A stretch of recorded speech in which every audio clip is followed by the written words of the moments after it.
If somebody is looking to improve the efficiency of, their system or full machine, what are maybe just some of those like first steps or key points that they should maybe keep in mind as they're going through that process, whether it's them doing it themselves or working with a company like Regal Rexnord to help with that? What are those like key factors to keep in mind?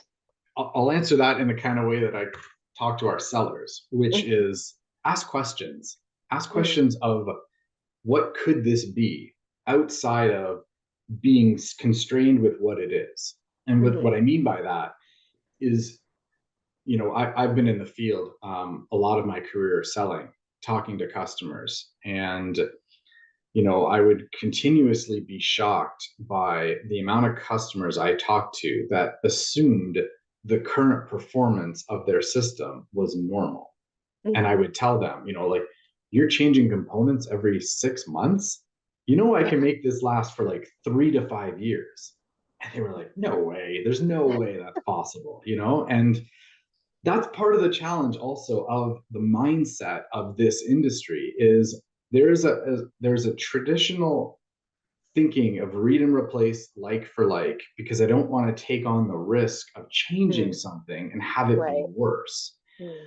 The problem with that is it really prohibits the open-mindedness to what could be better. And that's really, I think, a big opportunity for a lot of companies that exists today that is outside of what, again, their mindset is.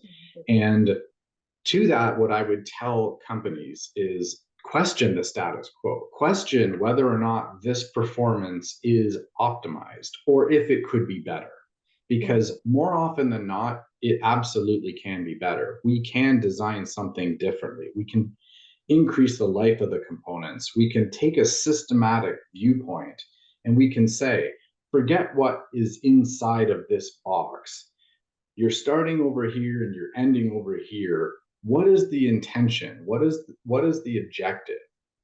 And if the objective is I want to increase my throughput, if the objective is I want to increase the efficiency, I might want to reduce my energy consumption, I might want to reduce the maintenance, whatever that objective is, then look at what the challenges are that you have to meeting those objectives and itemize those challenges. Bring us that.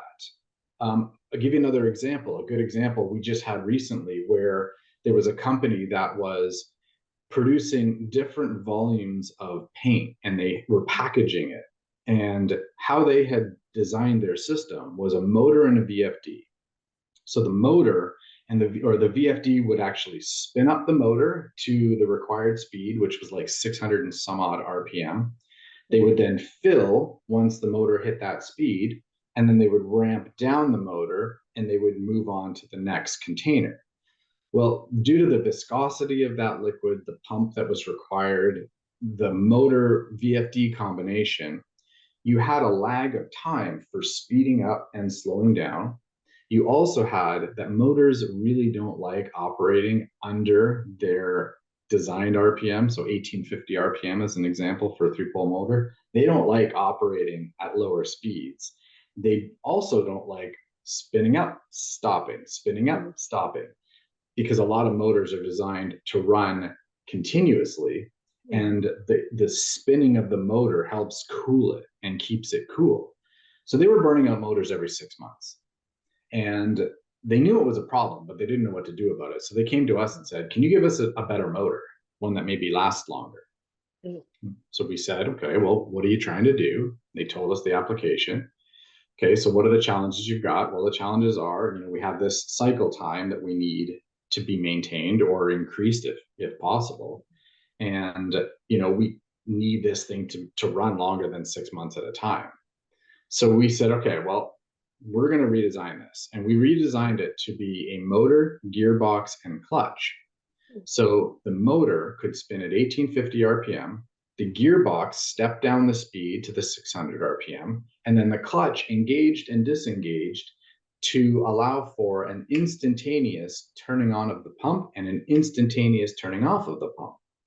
And by doing this, we could let the motor continue to spin continuously 24/7, 365, if that's what they wanted.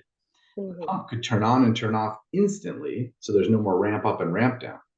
And we actually increased their throughput by 200% because the motor also was able to spin, like I said, at 1850 RPM. We eliminated the motor failures. So now we're looking at a 7-year window of time before that motor and that gearbox combination is going to need to be replaced, as opposed to every 6 months. The other interesting thing about this, and why I am a huge advocate of looking at things from a total cost of ownership perspective, again, getting back to that efficiency we were talking Mhm. about, the efficiency of this system increased. So we were actually able to lower the electrical energy consumption required to fill the vessel. So now, in terms of some of the operational costs that go into the Mhm. customer's end good, we lowered the cost for them. Initial capital investment for that motor gearbox was about $1,000, and our optimized solution was 2,800. So a lot of purchasing agents looking at a bill of materials would say, "Oh, whoa, that's way too expensive. Yeah. I'm going to have to shop around and find somebody that's lower cost." So we positioned that in terms of the total cost of ownership. And Mhm. we said, over a 7-year time span, which is what you're going to have this system we're quoting you for, you will have changed the motor 14 times. You will have lowered your throughput, and you will have increased your operational electrical energy cost for that same 7-year window. And we ended up saving almost $8,000 worth of cost over that 7 years. And I think that translated to something like, I think it was $7,000. Anyway, it was about $800 a year in cost Mhm. savings that we provided. And upon doing that look, the total cost of ownership look, the customer was like, okay, that makes way more sense. Right. But that's why I encourage people to look at it from the perspective of what can be and give us Mhm. the freedom and the opportunity to redesign it. We Right. are the subject matter experts in power transmission, in powertrain systems. And we do have an extensive portfolio that allows for us to not just sell you what we make, but sell you what's best for your application. And Mhm. we have become much more customer application focused than in years past.